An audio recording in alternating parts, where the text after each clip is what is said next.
¿Qué tal, hermanos? ¿Cómo estamos? Damos gracias a Dios que esta noche podemos llegar a ustedes hoy viernes con un estudio de la palabra del Señor. Y yo voy a invitarles a ustedes ahí en sus casas que tomen ahora su cuaderno y su lápiz o su libreta, porque este es un tema muy importante y este tema va a seguir otros temas que van conectados con ah, este tema que vamos a estar hablando hoy. Y es muy importante. Y esto es para los hermanos que ya han venido al Señor y han conocido a Cristo. Y es muy importante que yo le traiga esta enseñanza a ustedes. Y quiero dar tanto énfasis a que usted haga un esfuerzo en grabar, y porque vamos siempre, como siempre, a hablar lo que la palabra del Señor dice. Y como buen cristiano, usted quiere conocer lo que Dios dice en su palabra, especialmente a la iglesia. Y algunas cosas que tenemos que tener en mente, algunas cosas en el otro tema, serían un poquito controversial para algunos que a la luz de la Escritura no lo han comprendido. Pero esta vez es un tema muy que ha sido debatido entre los mismos creyentes. Quizás hoy tomaremos un poco de tiempo en esto, en entender que Dios es el que toma el control de todas las cosas desde el principio y que Él tiene un plan, Él tiene un propósito. Desde antes de la fundación del mundo, Él nos escogió a nosotros. Y hoy vamos a mirar bien claro que fuimos elegidos, fuimos llamados, fuimos predestinados con un propósito, con un fin. Y Dios va a cumplir lo que Él se propuso hacer desde antes de la fundación del mundo con la iglesia, con nosotros. Usted va a ver que la iglesia era una necesidad. Usted sabe lo que es una necesidad en el plan, en el propósito de Dios. Y voy a tratar de hablar un poquito más detallito para que usted me pueda, y más despacio para que usted pueda comprender lo que yo quiero traerle en estas enseñanzas venideras, incluyendo esta comenzando en este día. Así que preparémonos, relájese allí, acomódese, ponga cuidado a lo que vamos a estar estudiando en esta noche. En primer lugar, vamos al Primera de Pedro, capítulo 2, verso 9. Es un verso que hemos pasado por encima y hemos hablado mucho para identificarnos a nosotros, pero esta vez le vamos a poner una atención más clara. Primera de Pedro dice, mas vosotros sois lo que somos, está hablando de nosotros, un linaje escogido. ¿Qué le parece? Un linaje. Alguien hizo un escogimiento con nosotros. Y también dice Pedro, somos real sacerdocio. Un sacerdote es uno que es un mediador entre Dios y los hombres. Toma la mano del pecador para que se puedan reconciliar. Nosotros somos ya reconciliados, somos un sacerdocio. Muchos sacerdotes y sacerdotisas juntos forman este real sacerdocio. También es una nación santa, dice la Biblia. Un pueblo, fíjate, adquirido por Dios. Dios adquirió ese pueblo, nadie más. Fue Dios, dice la Biblia. Ahora dice, ¿para qué? Porque en todo hay un propósito con Dios, hermano. Para que anunciéis las virtudes de aquel que nos llamó de las tinieblas donde estamos a esta luz admirable. Nos adquirió con un fin, ¿cuáles virtudes? Muchos cristianos no conocemos bien. Pues ¿cuáles virtudes? Para anunciar esas virtudes, nosotros tenemos que conocerlas, y mucho más que conocerlas, experimentar las virtudes de Dios en nuestras vidas, si vas a anunciarla. Y luego que Él nos llamó de las tinieblas. Por eso nos dice que somos ahora la luz del mundo. Nos llamó del mundo, que saliéramos. Gente que sale fuera del sistema. Eso es lo que eclesía, eso es lo que es la iglesia. Gente que ha salido del mundo, no del planeta, no del sistema, del estilo de vida, de la forma en que la gente vive, del orden, de la época, de la edad. Eso es lo que se está hablando aquí de iglesia. Entonces los llamados fuera, que salgan del sistema del mundo y entremos ahora en el reino a vivir en una comunión con el Señor. Llamó de las tinieblas ahora a esta luz admirable. Y eso es bueno que lo tengamos en mente desde ahora. Entonces, la idea de la iglesia, mire, no nació en la mente del hombre. La iglesia no es un producto del hombre. Apenas terminé de decir que la iglesia, la cultura y el mundo y la sociedad no nos pueden definir a nosotros. Porque la cultura va cambiando todo el tiempo y el mundo va cambiando y sus maneras. Entonces nosotros teníamos que estar cambiando o reinventándonos a cada rato. No somos iglesia porque Dios nos ha llamado a salir fuera. Y la iglesia no nació en la mente del hombre, sino en la mente de Dios. Oiga, qué glorioso saber eso.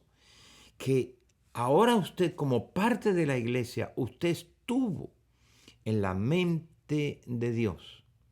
Dios llamó a un grupo de personas y los elige. Vamos a hablar de eso. Lo escoge, dice la Biblia.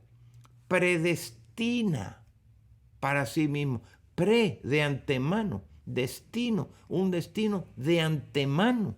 Se planeó que nosotros viviéramos de un estilo de vida de acuerdo a la manera como Él lo ha planeado. Y es para que usted se ponga a pensar quién es, cuál es el propósito y qué espera Dios de nosotros mismos. Y Él tomó todo ese cuidado. Por eso dice, para formar un grupo, elegirlo, escogerlo, predestinarlo, y más tarde hablaremos que lo justifica, lo redime, lo perdona y lo va a hacer igual a la imagen de su Hijo y finalmente lo va a glorificar. Y eso es con un fin. Y usted sabe que eso se va a lograr, que Dios te predestinó, tomó esa actitud de antemano, te preparó para, deja dicho que Él lo va a lograr contigo y conmigo. Porque si, ¿qué es lo que Dios se propone hacer que no va a lograr? Dios es Dios. Y si Él dice, y Él tiene un plan y tiene un propósito, Él lo va a llevar a cabo y va a cumplir lo que Él se propuso hacer. Porque si no, yo cuando llegue allá al cielo diría, oiga Señor, Dios, ¿qué le pasó a usted? Tenía un plan y un propósito y no lo pudo lograr, ¿eh? Usted no dice que todo lo puede, que es omnipotente. Hermano, pongamos cuidado ahora para que usted entienda la seguridad de este plan que usted ha entrado a vivir la vida que Dios te ha llamado a vivir. Dios llamó a un grupo de personas. Y mira, vamos a probarlo bíblicamente. En 2 de Timoteo, capítulo 1, verso 9, escribe ese verso. Mira cómo dice, quien nos llamó, quien nos salvó con llamamiento santo. Quien nos llamó, Dios es el que nos llama. Y nos llama con un llamamiento santo. No conforme a nuestras obras, no. Sino según el propósito, otra vez vuelve, suyo. Y la gracia que nos fue dada en Cristo Jesús antes de los siglos. ¿Ven, hermano? Oiga, esto es que, pero ¿cómo Dios comienza desde allá? Tenía un plan bien planeado. ¿Y quién va a detener a Dios? ¿Quién se va a oponer a Dios? Él todo lo puede. Entonces, es inconcebible que hoy quiera vivir en el mundo del cual yo he sido sacado. La iglesia ha sido sacada del mundo. Hemos sido adquiridos, hemos sido llamados, hemos sido elegidos. Entonces, hermanos, el problema hoy no es sacar a la iglesia del mundo donde salimos. El problema ahora a veces es sacarle el mundo a nosotros del corazón. Todavía podemos venir a la iglesia y ser mundanos, pensar como el mundano, actuar como el mundano, comportarnos como el mundano.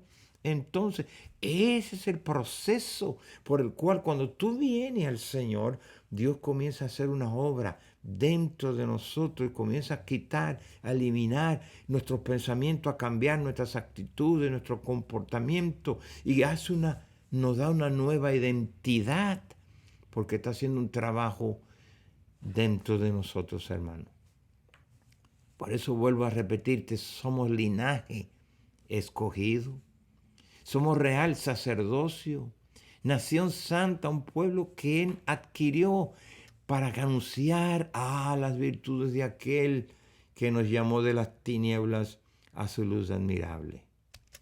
Y luego te repito el verso que te he leído ya, Pedro, Timoteo, quien nos salvó y quien nos llamó con un llamamiento, según un plan, un propósito suyo. Y luego la gracia, Él tenía que darnos una gracia para hacerlo. Nos fue dada en Cristo. Por eso Cristo viene como esa gracia. Abre esa puerta, un favor. Por gracia somos salvos. Por la gracia, por medio de la fe. Un regalo, un don que nos dio para que eso se pudiera lograr. Y lo hizo antes de los tiempos de los siglos. Acabamos de leer. Ahora, Gálatas capítulo 5, porque todo te lo voy a explicar de la Biblia. Si somos creyentes, somos aquellos que creemos en lo que Él dice en la Biblia. Si no creemos esto, pues no somos creyentes. Entonces, hermano, mira cómo dice Gálatas 5, capítulo 13, porque vosotros, hermanos, le estás hablando a ellos, a libertad fuiste llamados, fíjate, porque estamos esclavos en el mundo. Muchos ni cuenta se daban que eran esclavos. Vivíamos en los vicios, en los pecados. Éramos pecadores por hábito, por profesión, por mala costumbre y por muchas otras cosas. Pero de allí dice que a libertad nos ha llamado. Solamente ahora que nosotros no vamos a usar la libertad como ocasión para la carne, sino esa libertad para servirle en amor a Dios y servirnos los unos a los otros. ¡Qué glorioso lo que es la iglesia! Mire, hay iglesias que no han querido apartarse. Otras han regresado al mundo y han dejado de ser iglesias. Ya no son iglesias, o son grupos de personas que quizás se reúnen como iglesia, pero en la esencia no lo son. Hermanos, Apocalipsis, capítulo 3, verso 1, dice de esta manera, dice bien, escribe al ángel de la iglesia de Sardis. Esta es una iglesia de las 7 iglesias de Asia. Sardis era una. Y le dice, el que tiene los 7 espíritus de Dios. Un día le voy a hablar de los 7 espíritus de Dios, pero por el momento no. El que tiene los 7 espíritus de Dios y las 7 estrellas, otras cosas diferentes, dice esto, yo conozco tus obras. Fíjate, hermano, Dios conoce las obras que como iglesia hacemos. Y por eso hay un sign que dice en nuestra iglesia, viviendo de acuerdo a la manera de Dios. Que tienes, Dios dice, yo conozco tus obras, que tienen nombre de que tú vives, pero en realidad estás muerta. Vuelvo a repetir. Hay iglesias que consideran que están vivas y para Dios están muertas. Esa iglesia había dejado de ser solo que lo que quedaba es lo que el hombre había hecho. Toda función, toda idea, todo plan era lo del mismo hombre. Hermanos, hoy tenemos muchas de ellas con grandes templos, llenas de muchas personas, pero muchas están muertas. Y usted sabe, la iglesia tradicional, que se llenaba todos los domingos, y allí usted iba y iba a cumplir, allí están, pero es una iglesia muerta, donde Dios no puede moverse. Oiga, era una iglesia que no vivía el llamado, que Dios lo llamaba a salir fuera de este sistema del mundo. La iglesia no está formada por por todo aquel que asiste a ella, sino aquellos que han sido regenerados. Esos. Hay mucha gente, le digo yo siempre, que están en los edificios, pero una cosa es estar en el edificio y otra cosa es estar en Cristo. Y dice la Biblia, el que está en Cristo, una nueva criatura es. Y que las cosas viejas pasaron y comienzan ahora a vivir una vida nueva, unas cosas nuevas en este lugar donde Dios nos ha llamado a nosotros. Ni siquiera está formada por aquellos que dicen, Señor, Señor. No, esos no son parte de la iglesia, porque digan Señor, Señor. En Lucas, capítulo 6, verso 46, Jesús dijo, ¿por qué me llamáis Señor, Señor, y no hacéis lo que yo os digo? Señor es el dueño de mi vida, el señorío de mi vida, el control de mi vida. Cuando usted viene a Cristo, usted le entrega su vida, el control de Él, para usted hacer la voluntad de Él y vivir como Él quiere. Pues Dios no nos va a llamar a nosotros a que salgamos de un sistema donde vivíamos como nos daba la gana, para ahora que venimos al Señor, al señorío de Cristo, y vivir como a nosotros nos da la gana. Hermanos, el Señor le diría a algunos, fíjate, algunos en aquel día, me llamáis Señor y no me obedecéis. Me llamáis luz y no me ven. ¿Qué les parece? Dicen que yo soy el camino, pero ustedes andan por otros caminos. Me llaman a mí que soy la vida, pero no me viven. Estoy en ustedes, pero no me viven. Me llaman sabio, pero no me siguen a mí, siguen otras opiniones. Por eso Jesús nos va a aclarar bien claro lo que es la iglesia, hermano, porque hemos llegado a un tiempo ahora donde Dios nos ha enviado a las casas, nos ha sacado de las cuatro paredes por el momento, para que nosotros tengamos un entendimiento bien claro cuando salgamos de nuestras casas, que tengamos un entendimiento claro de lo que la iglesia en sí es. Mateos, otra vez yo todo te lo apoyo con la Biblia. Mateo 7, verso 21 al 23, Él dijo bien claro, no todo el que me dice, Señor, Señor, entrará en el reino de los cielos, sino aquel que hace la voluntad de mi Padre que está en los cielos. El Señor nos los aclara a nosotros. Y el verso 22 dice, muchos me dirán en aquel día, sí, Señor, Señor, en tu nombre profetizamos, en tu nombre echamos fuera demonios, y en tu nombre hicimos, fíjate, hasta milagros, según ellos. Pero el Señor le dirá y le declarará en aquel día, verso 23, nunca los conocí, apartados de mí, hacedores de maldad. Hermanos, tenemos que examinarnos bien si nosotros somos parte de esa iglesia. Mire, una cosa es llamarlo Señor y la otra es que Él lo sea y que yo esté bajo su señorío. Lamentablemente, en el tema que sigue vamos a hablar de gente que quiere aceptar a Jesús como su Salvador personal. Oh, yo tengo un Salvador muy personal. Y lo quieren como un Salvador que los salve del pecado, que los salve de los problemas, que los salve de las situaciones que se encuentran, que los salve de alguna enfermedad, que los salve de alguna condición financiera, que los salve de algún tipo de problema, whatever, cualquier otro problema. Lo quieren como el Salvador, pero como el Señor de mi vida, el dueño de mi vida. Eso es otra cosa. No como el Señor de nuestras vidas. Y aquí es donde viene el señorío de Cristo.